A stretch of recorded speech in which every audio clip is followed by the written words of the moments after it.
足並みを揃えてゆこうお互いを信じ合う5人の仲間ボルテス5に預けた命飛ぶぜ宇宙の果てまでもみんなの笑顔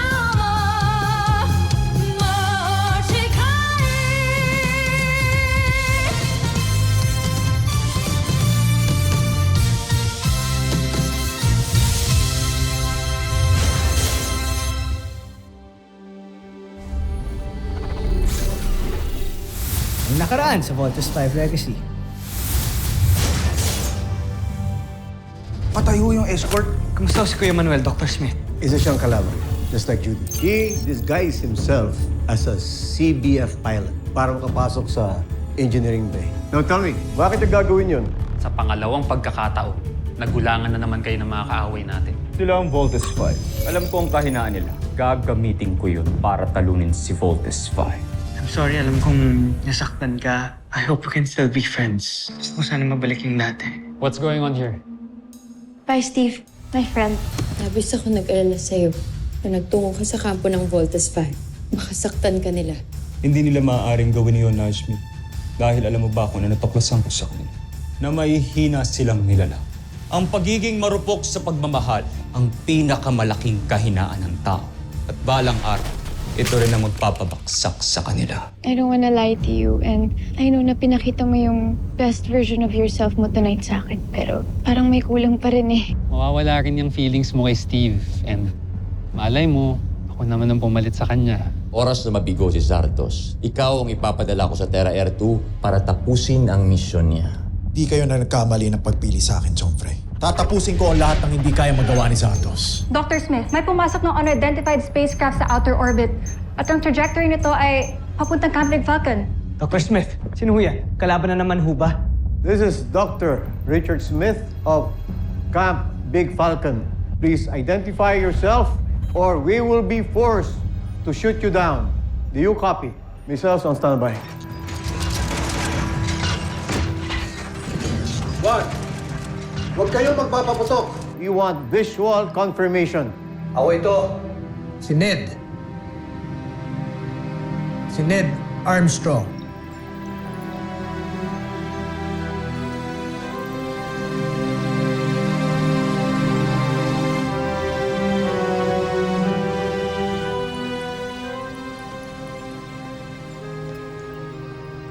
Papa, ikaw ba talaga yan? Ano? Siya ang papa natin? Oo. Siya nga si Papa. Bumalik siya. Sino yun? Sino yung mga boses na naririnig ko? Hindi niya tayo nakikita?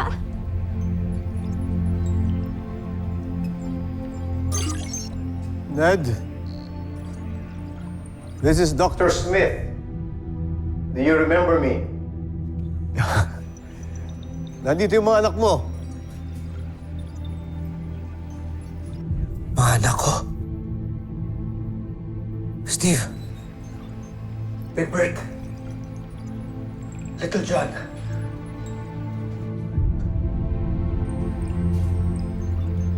Papa! Kami nga, Papa! Dr. Smith, gusto ko na pong makita ang papa ko. Papasukin niyo na po siya. Dr. Smith, gaano ba tayo kasigurado na si Dr. Ned Armstrong talaga yan? Mark, matagal ko nang kakilala si Dr. Armstrong. Kung meron mang hindi tama sa kanya, I will be the first one to know. Don't worry about it. Dr. Smith, salubungin po namin si Papa. Chief, bring down the barrier. Yes, sir. Okay, let's go. Tara! Commence landing procedures.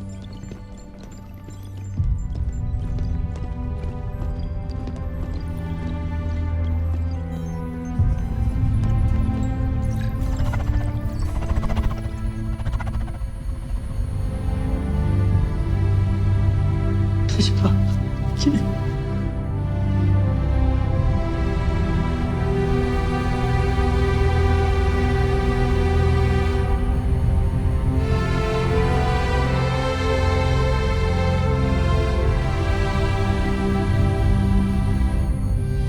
Steve. Bert. Magpapakabait kayo palagi. At lagi niyong alagaan ang inyong bunsong kapatid. Pangahawakan ko ang pangako mo, Ning. Hihintayin ka namin.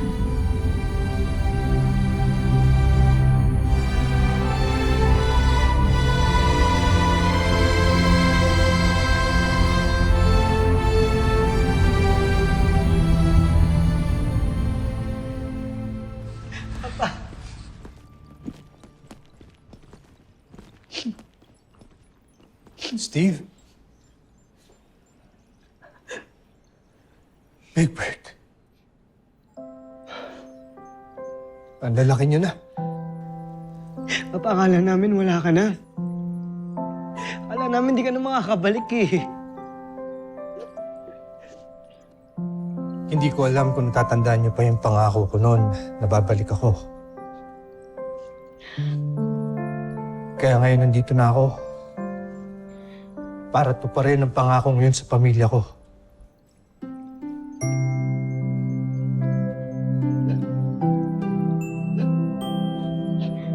Little John? Ikaw na ba yan? Ikaw po ba talaga ang papa namin? Baby ka pa noon. Nung umalis ako. Pero ngayon nandito na ako. Dahil bumalik ako para sa inyo. Papa!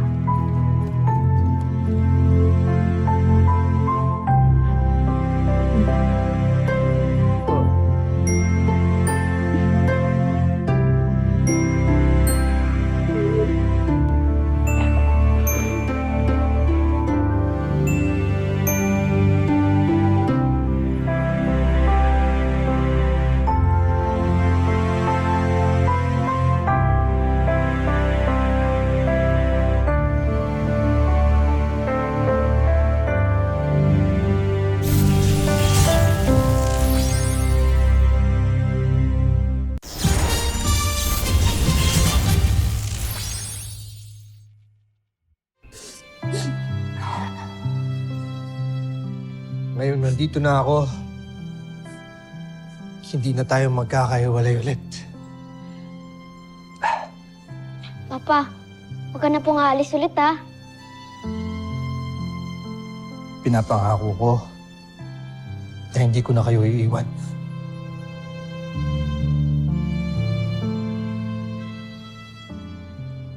Nasaan nga pala ang mama ninyo? Tawagin niyo siya at sabihin niyo nandito na ako. Ha?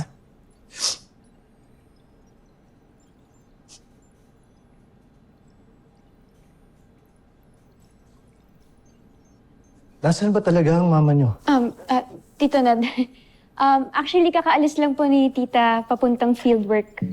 Sayang nga po hindi niyo naabutan eh. Ganun ba? Apa. Sino nga pala kayo?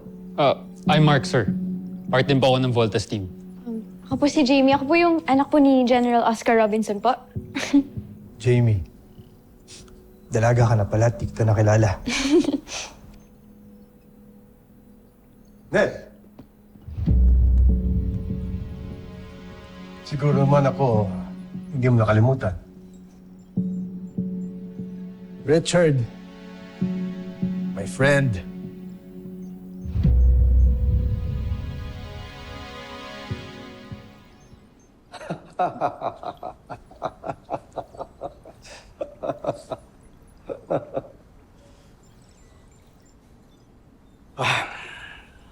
Welcome back, Ned.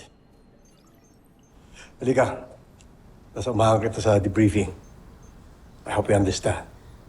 It's protocol. Of course.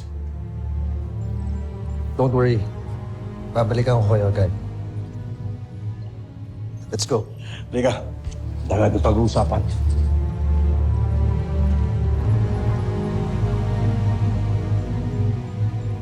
Sana siya na talaga si Papa. My thoughts exactly. Hindi niyo nararamdaman ko. Ano? Niyakap niyo si Papa kanina, tapos ngayon, duda kayo? Ang bad niyo naman. Little John, don't talk to your kuyas that way. Mag-sorry ka sa kanila. No bad sila. Ikaw rin, naglay ka kay Papa tungkol sa mama ko. Bad Little mong John, lahat. Little John.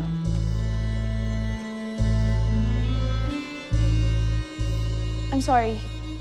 Kaya ko lang naman sinabi yan kasi I didn't want to ruin the moment with bad news. Kaya I had... You don't have to explain, Jamie. Sorry dahil sa pabalang nasagot ni Little John. Pero tama si Little John. Kailangan niyo sabihin sa papa niyo yung totoo.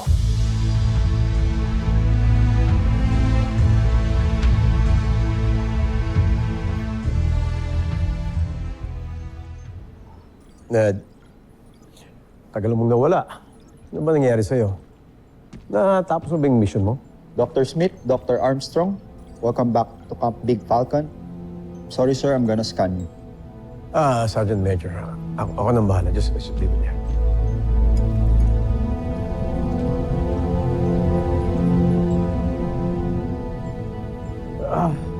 Ned, this is just camp protocol na we have to check lahat naman to make sure lang na ikaw talaga si Ned. Let's see. Can you please stand? Okay, let's see this. Okay.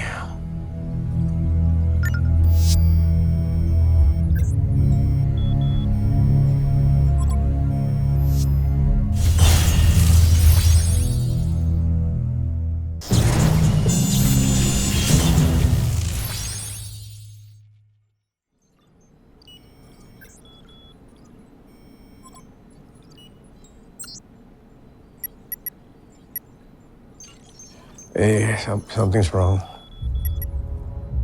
Siguro, Richard, mas mabuti pa ipaayos mo na muna yan. Tsaka na lang tayo mag-usap. I'll prepare my mission report too. Pero sa ngayon, gusto ko muna sana makasama yung mga anak ko. Okay. Guys. Sandali na, ha?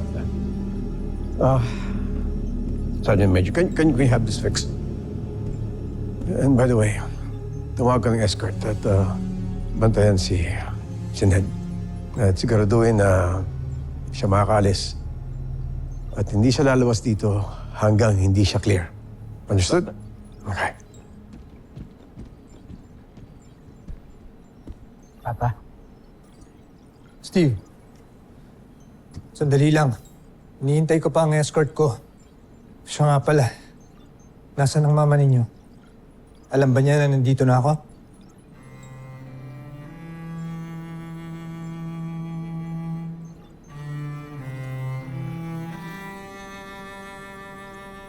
Bakit ganyan ang tinginan ninyo? Steve, nasaan ang mama mo? Wala na ako si Mama, Papa. Patay na ho siya.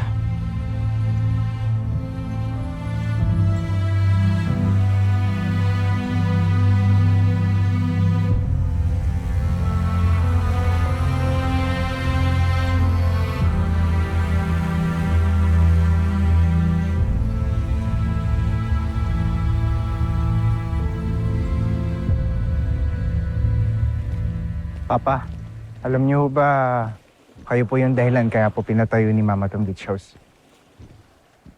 Kasi po ang kwento niyo po sa amin, dito raw ho kayo una nagkakilala.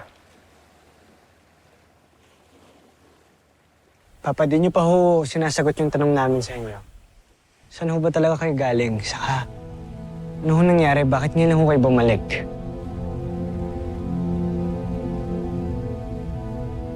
It's confidential. Mabuti pang kami muna ni Smith ang mag-uusap. But for now, I want to spend some family time. Dahil ito ang na-miss ko. Papa, doon tayo! May papakita ko sa yung collection. Tara! What's this?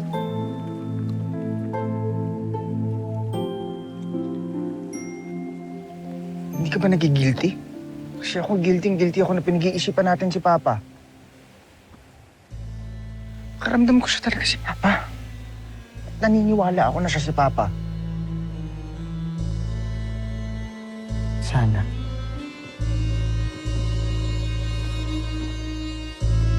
Kasi kung hindi, sasaktan si Little John. Kaya sana, Rupert. Sana.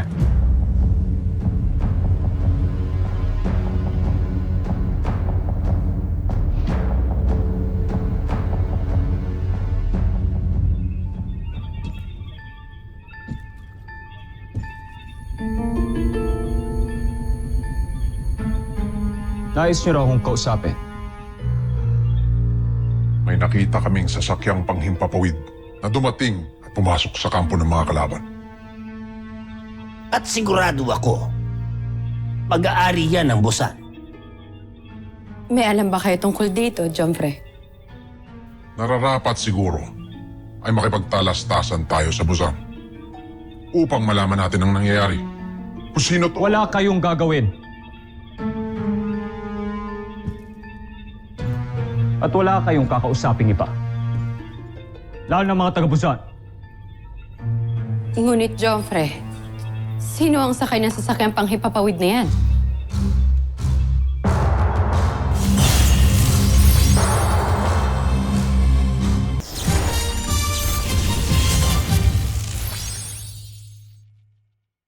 Ngunit, Jomfre, sino ang sakay ng sasakyang panghipapawid na yan? Isa siyang kaibigan.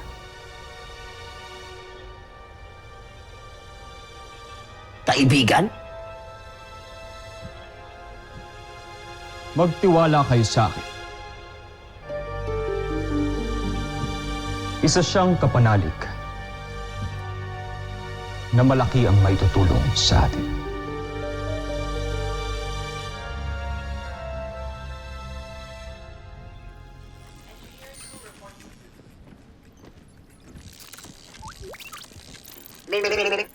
Little John, Octo 1, low battery. Okay, Octo 1, mag-recharge ka muna dun sa kwarto ko. Copy, Little John. Time to recharge. Yep. Sorry, sir. Restricted area to. Sir, di niyo po ba kilala ang papa ko? Siya po si Dr. Ned Armstrong. Siya po ang gumawa ng Voltes robot. Yes, Little John. Pero pasensya na. Dahil ang utos sa amin ni Dr. Smith, kailangan ng clearance si Dr. Armstrong. Tara, sir. Ihahatid ko na kayo sa magiging room ninyo. Mamaya na. Paranoid lang si Smith, kaya pinag-iigpitan niya ako. Pero may karapatan akong makita yung robot na ginawa ko, kaya papasukin niyo na ako. Sorry, sir. We have to escort you out. Sir, this way.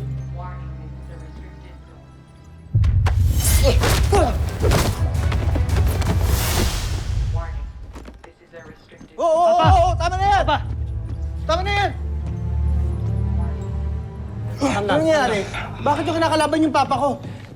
Hindi marunong kumilala yung mga yan. Anong klaseng training ba ang ginawa sa kanila dito?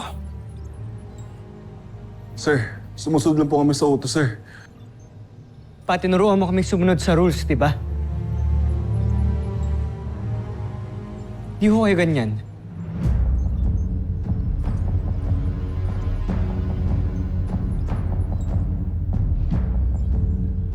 Pasensya na kayo. Uminit ang ulo ko sa inyo. Yeah, I'm sorry. Ngayon kailangan ko na magpahinga. This way, sir.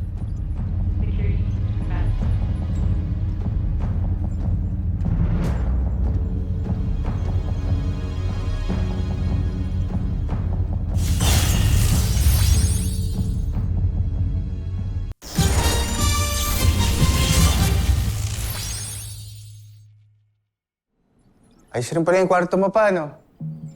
Malaki rin. Kaso lang, medyo malayo sa kwarto natin. Pero Papa, ang galing mo makipag-fight kanina. Para kang sina Kuya. Mana sila sa'yo. Mukhang tinetraining nga sila ng gusto dito sa camp. Opo, sobrang toxic nga lang po ng training namin. Pero for me, sobrang worth it naman. Opo, kaya sina Kuya po, saka po si Ate Jamie at si Kuya Mark ang napiling pilots ng Voltes robot. Tapos ako din po pala, Papa. Talaga? Pati ikaw? Kahit na bata ka pa? Kung alam pong bata to. Pero sobrang astig pong pilot yan ng Volt Frigate.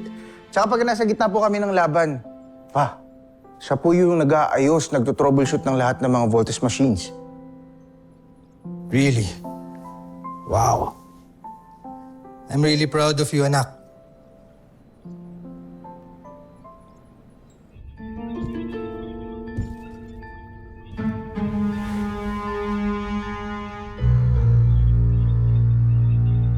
Marupok ang puso ng mga tao.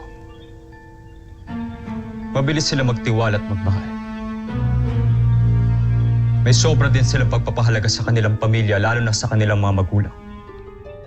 Kung gayon ay wala pala silang pinagkaiba sa atin, Joffrey. Nagpapahalaga rin tayo sa ating pamilya at nagmamahal. Ngunit isang kahinaan ito, Zandra. Nagagamitin natin para madaig ang mga piloto ng Voltes 5. Little John, you have your homeschool na. Here, go. Pasok ka na sa kwarto mo. Okay, kuya. Papa, mamaya na lang po ulit, ha? Hintayin kita mamaya. Little John.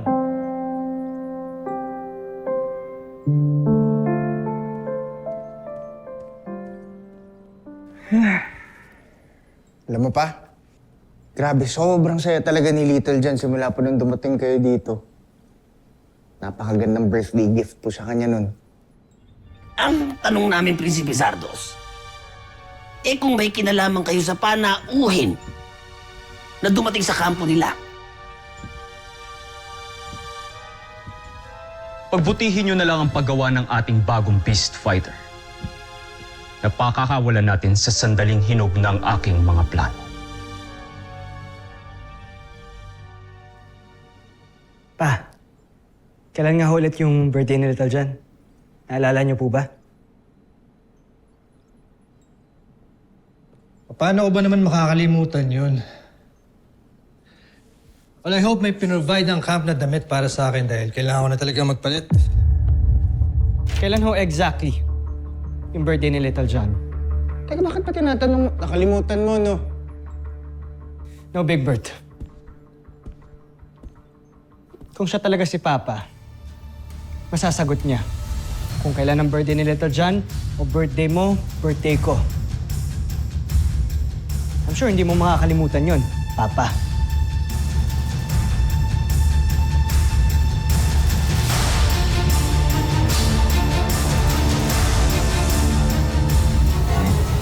Susunod sa Voltes 5 Legacy.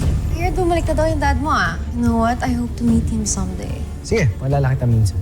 Thank you. Kamusta ang mission mo sa Busan? Busan? Hindi ba doon ka nagpunta? Anong nangyari? Doc, nag-malfunction po yung main software ng scanner natin kaya hindi gumana. Tataka rin ako eh. Inform the security team. Tonight, have to be very vigilant. Ayoko maisan ulit tayo ng makalaban. I still want you guys to be careful kay Papa, okay?